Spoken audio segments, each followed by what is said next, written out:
তো তাহলে অ্যালুমিনিয়াম দণ্ডের ভর কত কেজি? 0.5 কেজি। আধা কেজি। দণ্ডটিকে তাপ শক্তির অপচয় না করে তাপ দিলাম, তাপ দিয়ে 273 থেকে কততে নিয়ে গেলাম? 280। তাহলে তাপমাত্রার পরিবর্তন আছে। এতে এন্ট্রপির পরিবর্তন কত হবে? মান একটা সাপ্লাই দিয়েছিলাম, অ্যালুমিনিয়ামের আপেক্ষিক তাপ কত বলেছি? 900 joule per kg per kelvin. প্রতি কেজি অ্যালুমিনিয়ামের তাপমাত্রা 1 কেলভিন যদি বাড়াতে চাই কত জুল তাপ শক্তি দেওয়া লাগে? 900। এখন দেখো এন্ট্রপির পরিবর্তন d of s is equal to m s ln t initial থেকে যাব টি ফাইনাল, তাই না? এম এর মান কয় কেজি? আধা কেজি।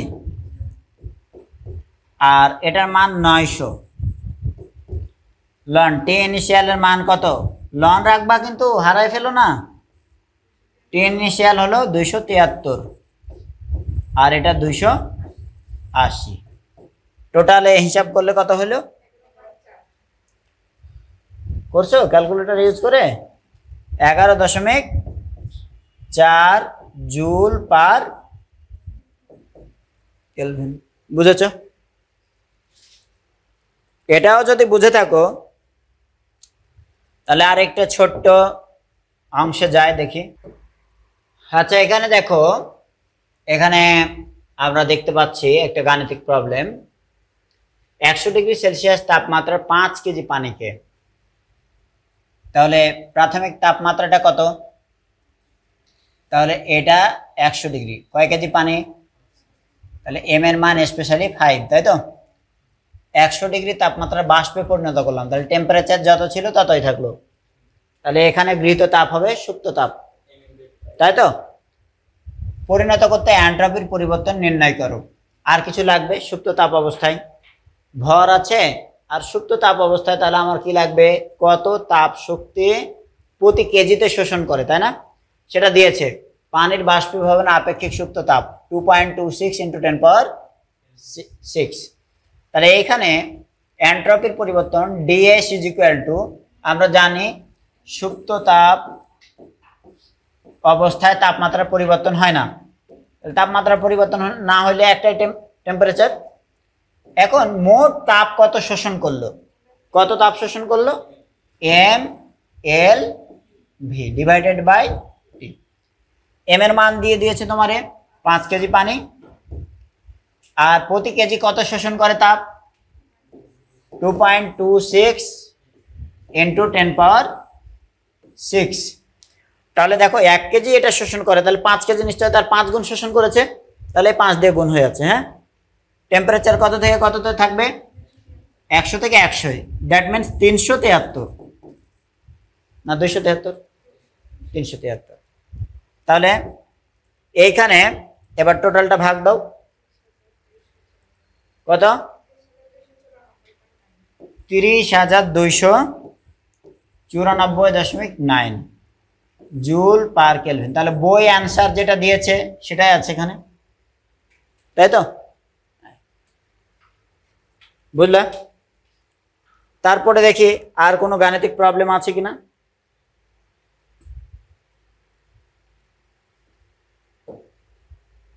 হ্যাঁ দেখো, 10 ডিগ্রি তাপমাত্রা 5 কেজি পানিকে 100 ডিগ্রি তাপমাত্রায় উন্নীত করলে এন্ট্রপির পরিবর্তন কত হবে? 10 ডিগ্রি থেকে কততে নিয়ে যাব? তাহলে এখানের সলিউশনটা নিশ্চয় এরকম হবে, ds is equal to m s ln t initial থেকে যাবে টি ফাইনাল, নাকি বলো? এম এর মান কত? 5 কেজি। পানিকে নিয়ে যাচ্ছে, তাহলে পানির আপেক্ষিক তাপ জানতে হবে, তাহলে 4200। আর টি ইনিশিয়ালের মানটা কয় ডিগ্রি? 10 degree Celsius. তাহলে কেলভিনে, সরি লনটা লিখতে হবে।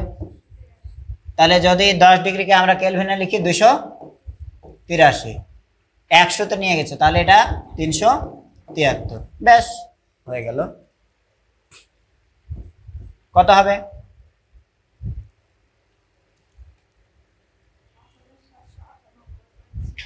5776 জুল পার কেলভিন। বলো বিষয়টা বুঝছো কিনা? খুব কঠিন আছে। এবার মাথায় রাখবা একটা রুলস, এন্ট্রপি বাড়া মানে বিশৃঙ্খলা বাড়া। এইটা যত বেশি পরিবেশে বিশৃঙ্খলা বাড়বে পরিবেশ তত খারাপ হবে, বুঝলে না? এখানে 30 জন স্টুডেন্ট আছে, এখন ধরো সবাই চুপচাপ বসে ক্লাস করছে, তাহলে আমি ডেলিভারি দিব, তারা সুন্দর নিবে, এটা একটা সুন্দর কর্ম পরিবেশ। কিন্তু তার মধ্যে ধরে নাও 10 জন কথা বলছে মাঝে মাঝেই, তাহলে নিশ্চয় এই ডেলিভারিটা ঠিক মতো, আর শিক্ষা ব্যবস্থা যেটা, তাহলে আমার যে ডেলিভারি এবং তাদের যে নেয়া এটা নিশ্চয় তাহলে আর ঠিক থাকবে না আগের মতো, তাহলে এই পরিবেশটা ব্যাহত হবে। তাহলে ওই যে কথা বলা, এটা এন্ট্রপি। এবার দেখালো যে সবাই কথা বলছে যখন যখন মন চাচ্ছে, এরকম কিছু টিচার কিন্তু থাকে, ইউনিভার্সিটি লেভেলেও থাকে, হায়ার লেভেলে থাকে। দেখবা তুমি কেউ মেডিকেল পড়তে গেলেও দেখবা যে উনি ওনার মতো বলে যাচ্ছেন আর পিছনে ছাত্রছাত্রীরা কথা বলছেন, তাহলে ওইটা নিশ্চয়ই পরিবেশ ঠিক থাকলো না। তো এই এন্ট্রপি যত বৃদ্ধি পাওয়া মানে বিশৃঙ্খলা বৃদ্ধি পাওয়া, যে কোনো একটা সিস্টেমের দ্বারা কৃত কাজের মান তত হ্রাস পাবে, বুঝলে? আবার পরিবেশের ক্ষেত্রে এন্ট্রপি যত বৃদ্ধি পাবে ইকোলজিক্যাল ব্যালেন্স তত কমবে, ইকোলজিক্যাল ব্যালেন্স তত কমবে। তাহলে যদি দুটো সিস্টেমের কথা বলে যে কোনটি অধিক পরিবেশ বান্ধব, তাহলে দুটোর এন্ট্রপি মাপবা, যার এন্ট্রপি কম সেটা অধিক পরিমাণ। হ্যাঁ, তাহলে আমরা লিখে দিই between two systems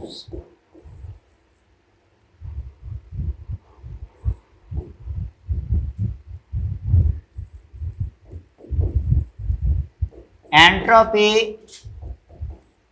is less means more ecological।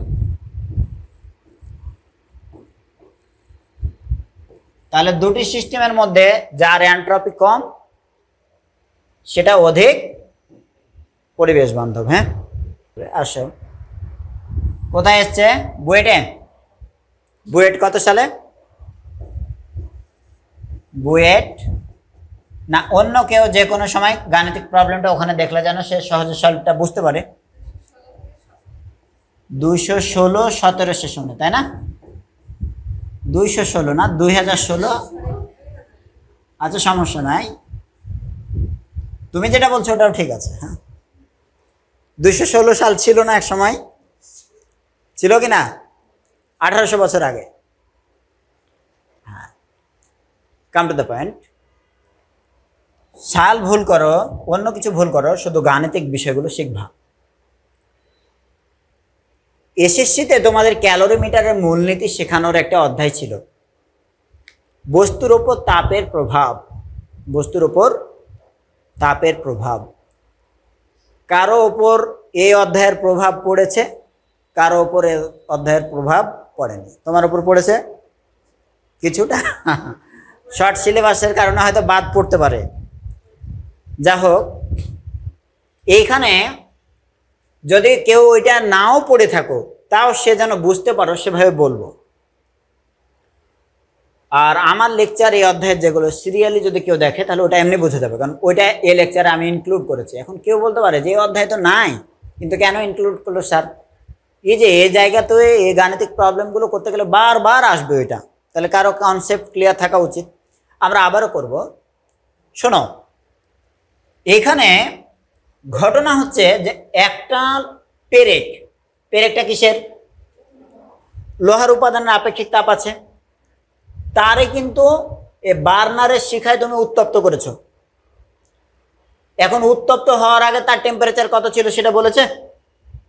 হ্যাঁ, বলছে কি না? বলে নাই। তো উত্তপ্ত পেরেকটিকে 10 ডিগ্রি সেলসিয়াস তাপমাত্রার 100 গ্রাম পানিতে, তাহলে এখানে একটা তে হবে, পানিতে ডুবানো হলো। এতে পানির তাপমাত্রা বৃদ্ধি পেয়ে কত হলো? পানিতে ডুবানোর পূর্বে পেরেকের তাপমাত্রা কত ছিল? পানিতে ডুবানোর পূর্বে পেরেকের তাপমাত্রা কত ছিল, তাহলে গরম হওয়ার পরে যে পেরেক যে অবস্থায় গেল সে তাপমাত্রা চাই। এখানে একটা মানের ঘাটতি আছে কিনা দেখি। দেখো ওনারা ওইভাবে না বললেও একটা বিষয় তোমাকে তাহলে মাথায় রাখতে হবে, যে যখন পানিতে ডোবানো হয়েছে ওই উত্তপ্ত লোহাকে, তখন এখানে যে 20 ডিগ্রি সেলসিয়াস পেয়েছ, এই 20 ডিগ্রি সেলসিয়াস তাপমাত্রাটা তখন লোহার এবং পানির উভয়ের, বুঝলে না বোঝানি? পানিতে যখন দিয়েছ তখন ওই উত্তপ্ত লোহাও কত তাপমাত্রাতে পৌঁছেছে, 20-এ। পানিও কততে এসছে, কারণ ওইখানে যে কোনো উপাদান যখন ডুবিয়ে দিবে তখন একটা গরম লোহা তাপ ছাড়লো আর পানি তাপ গ্রহণ করলো, দেন তারা একটা নির্দিষ্ট তাপমাত্রায় এসে ব্যালেন্স থাকবে। এটাকে আমরা বলবো মিশ্রণের তাপমাত্রা। এটাকে কি বলবো? তাহলে মিশ্রণের তাপমাত্রা, ধরি যে মিশ্রণের তাপমাত্রা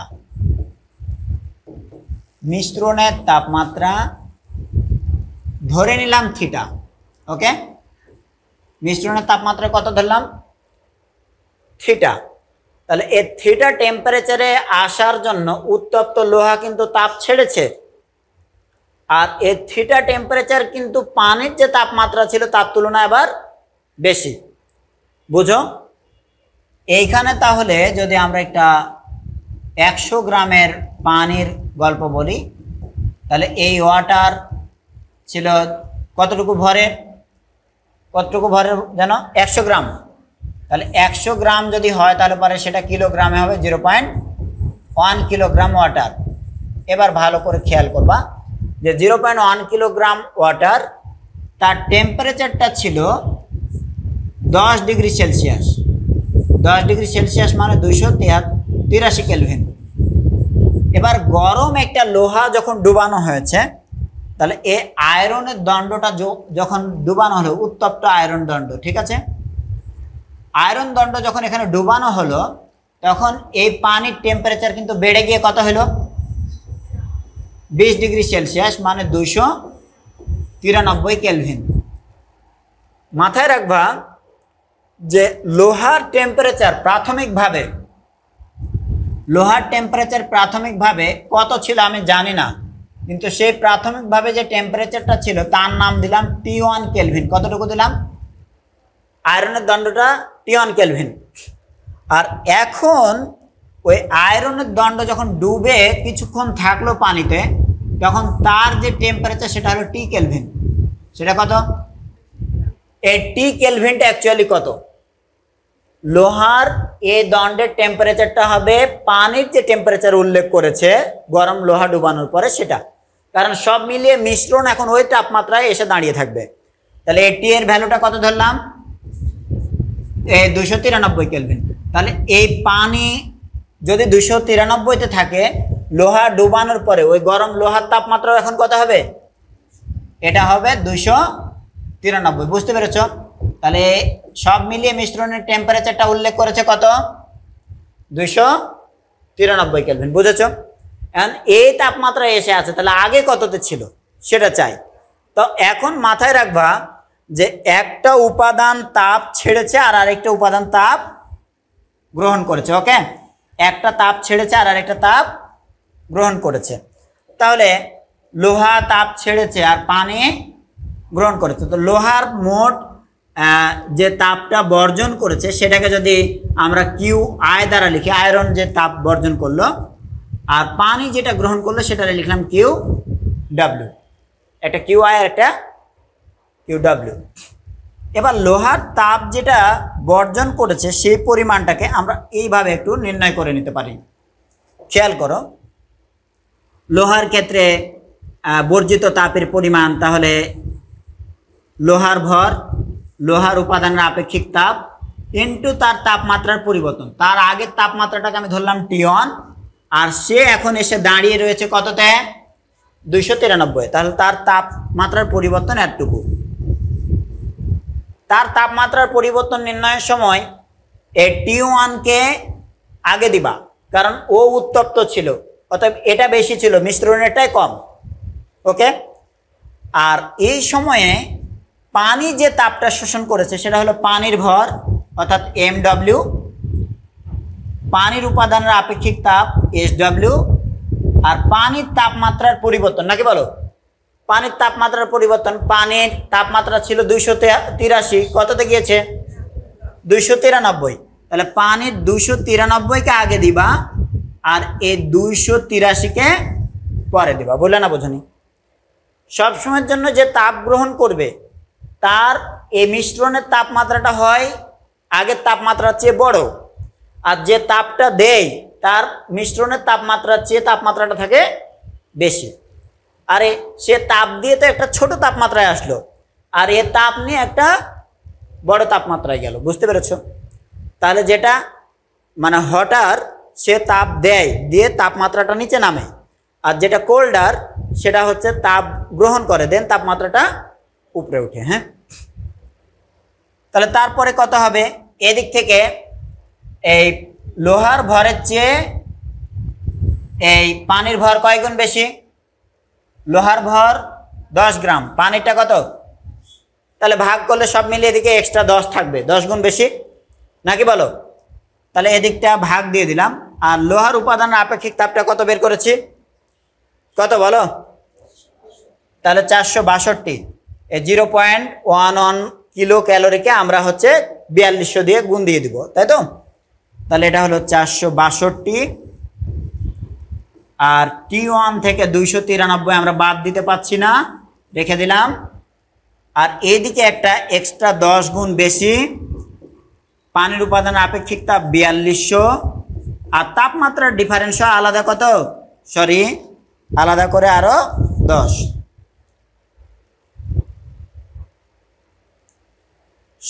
দুই পক্ষ থেকে টোটাল হিসাব করে T1 সমান কত হয় সেটা সমাধান করো।